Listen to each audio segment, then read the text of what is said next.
যদি অংগনবাদী ৱৰ্কাৰ হ'ব লাগে তেতিয়াহ'লে 45 বছৰলৈকেহে সেই সুবিধা থাকে 45 বছৰ পাৰ হৈ গ'লে সেই সুবিধা নাথাকে অৰ্থাৎ প্ৰমোচনৰ বাবে ঊৰ্ধ্বতম বয়স 45 বছৰ আছিলে আজি কেবিনেটে অংগনবাদী সহায়িকাসকলক অংগনবাদী কৰ্মীলৈ পদোন্নতিৰ বয়সৰ ঊৰ্ধ্বতম সীমা 45 বছৰৰ পৰা 50 বছৰলৈকে বৃদ্ধি কৰে ইয়াৰ ফলত ৰাজ্যৰ বহু কেইটা আমাৰ অংগনবাদী সহায়িকা এই আমাৰ সিদ্ধান্তৰ ফলত উপকৃত হ'ব আজি আমি অসমৰ উদ্যোগীকৰণৰ দিশত 850 কোটি টকা বিনিয়োগৰ প্ৰস্তাৱ আমি অনুমোদন কৰোঁ এডভান্টেজ অসম 3ত স্বাক্ষৰ কৰা 4খন বুজাবুজিৰ চুক্তি আজি কেবিনেটৰ অনুমোদন লাভ কৰে আৰু ই এতিয়া পূৰ্ণাংগ ৰূপ পাবলৈ সক্ষম হয় ভেলি ষ্ট্ৰং সিমেন্ট তেওঁলোকে 250 কোটি টকা ব্যয় কৰিব star cement north east limited তেওঁলোকে গোলাঘাটত 650 কোটি টকা ব্যয় কৰিব গুৱাহাটীত এখন নতুনকৈ হোটেল আহিব 130 কোটি টকা আৰু পেপসি কোম্পানীয়ে তেওঁলোকৰ পেপসি সফট ড্ৰিংক বনাবৰ বাবে অসমত 583 কোটি টকা ব্যয় কৰিব প্ৰথম যেটো মই সিমেন্ট কাৰখানা কলো 250 জন এমপ্লয়মেন্ট কিন্তু ব্যয় কৰিব 480 কোটি টকা অৰ্থাৎ আজি কেবিনেটে 1843 কোটি টকাৰ বিনিয়োগৰ প্ৰস্তাৱত অনুমোদন জনায় আজি আমাৰ মিছন বসুন্ধৰা 3ত নামঘৰ সৰকাৰী কাৰ্যালয় আৰু এনজিও আমি মাটি দিয়াৰ যি ব্যৱস্থা কৰিছিলো আজি সেই প্ৰক্ৰিয়াই প্ৰায় সম্পূৰ্ণতা লাভ কৰিলে আজি আমাৰ কেবিনেটত আমি প্ৰায় টোটেল 36,000 প্ৰপোজাল এতিয়ালৈকে আমি এপ্ৰুভ কৰোঁ অৰ্থাৎ 36,000 স্কুল কলেজ নামঘৰ বা সৰকাৰী অনুষ্ঠানে মিছন বসুন্ধৰাৰ জৰিয়তে মাটি পাবলৈ সক্ষম হ'ব বিটিআৰ অঞ্চলত যি ডেভেলপমেন্ট ব্লক আছে সেই ডেভেলপমেন্ট ব্লক বিলাক ৰিঅৰ্গানাইজ কৰাৰ বাবে বিটিআৰ প্ৰশাসনে প্ৰস্তাৱ দিছিল আজি আমি সেই প্ৰস্তাৱসমূহ অনুমোদন কৰোঁ এতিয়াৰ পৰা আমাৰ বিটিআৰত আগতে 22টা ডেভেলপমেন্ট ব্লক আছিল এতিয়া 23টা ডেভেলপমেন্ট ব্লক হ'বগৈ বাক্সা জিলাৰ গোবৰ্ধনাত এটা নতুন বিডিও অফিস বা ব্লক কাৰ্যালয় আমি মুকলি কৰিম আৰু বিটিআৰত সৰ্বমুঠ 23টা আমাৰ বিডিও কাৰ্যালয় কাম কৰিব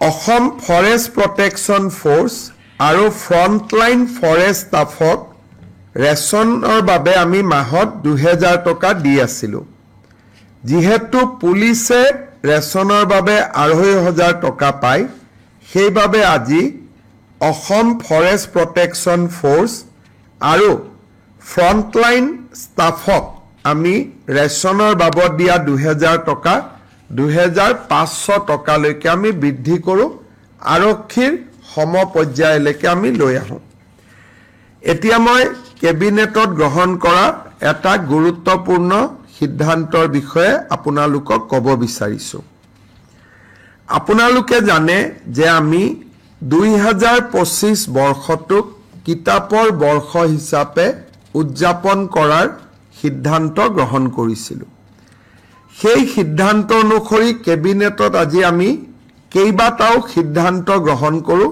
যাৰ বিষয়ে আপোনালোকক মই অৱগত কৰিব বিচাৰিছোঁ। কিতাপৰ বৰ্ষ উপলক্ষে ৰাজ্য চৰকাৰে 1000 জন যুৱ লেখকক তেওঁলোকৰ ভৱিষ্যতৰ দিনত আৰু অধিক তেওঁলোকক উৎসাহ প্ৰদান কৰিবৰ বাবে 1000 যুৱ লেখকক 25,000 টকা কৰি এককালীন এটা সাহায্য দিবলৈ সিদ্ধান্ত গ্ৰহণ কৰে। 1000 যুৱ লেখকে 25,000 টকা কৰি আৰ্থিক উদগনি লাভ কৰিব। অসম প্ৰকাশন পৰিষদে যুৱ লেখকসকলৰ তালিকা চূড়ান্ত কৰিব।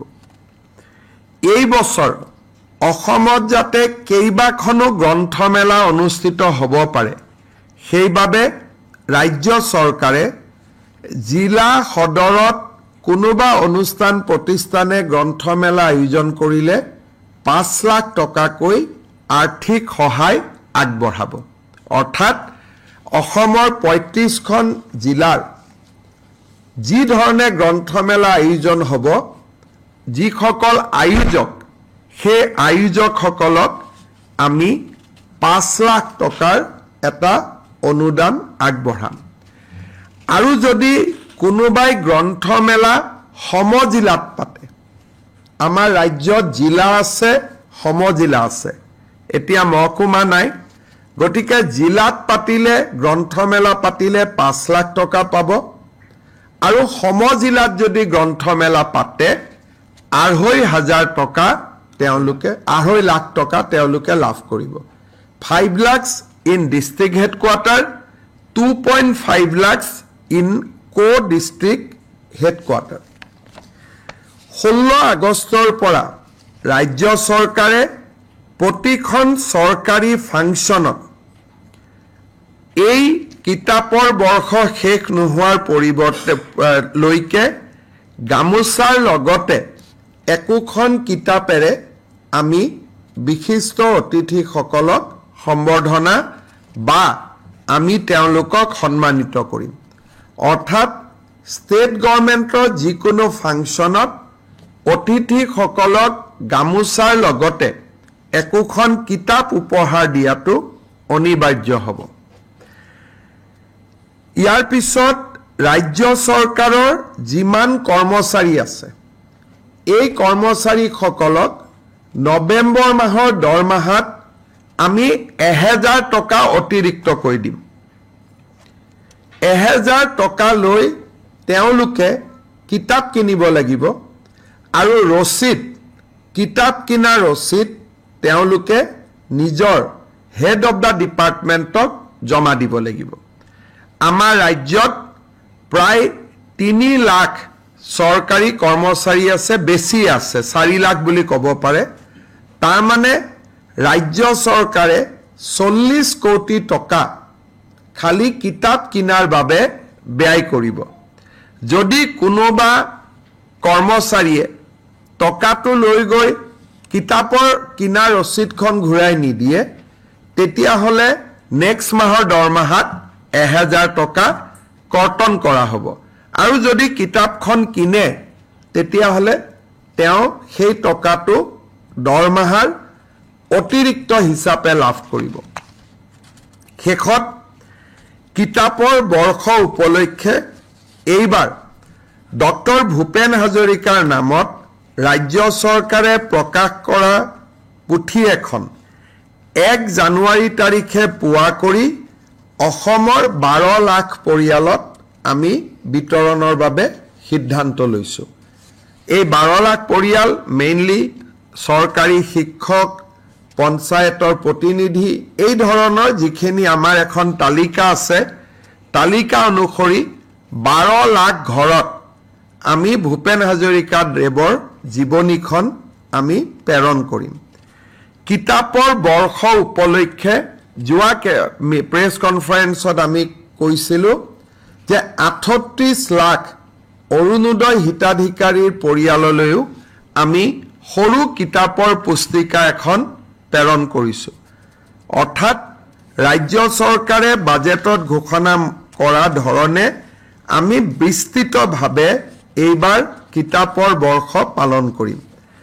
স্বাভাৱিকভাৱে অসমৰ ৰাইজেও যদি বিয়া সভা বাৰ্থডে আদিত কিতাপ উপহাৰ দিয়া আৰম্ভ কৰে তেতিয়াহ'লে ৰাজ্য চৰকাৰৰ প্ৰচেষ্টা আৰু অধিক সফল হ'ব। শেষত আমাৰ কেবিনেটত আজি আমাৰ ৰাজ্য চৰকাৰৰ 6টা ছায়েন্স চেণ্টাৰ মাজুলী, ডিফু, কলিয়াবৰ, শিলচৰ আৰু আমিনগাঁও আৰু বঙাইগাঁও নিৰ্মাণ হৈ আছিলে। ইয়াৰ বাবে প্ৰয়োজনীয় অতিৰিক্ত 178 কোটি টকা কেবিনেটে আজি অনুমোদন দিয়ে। কেবিনেটৰ এইকেইটাই সিদ্ধান্ত আছিল। আপোনালোকে যদি কিবা প্ৰশ্ন আছে আপোনালোকে নিশ্চিতভাৱে কৰিব পাৰে।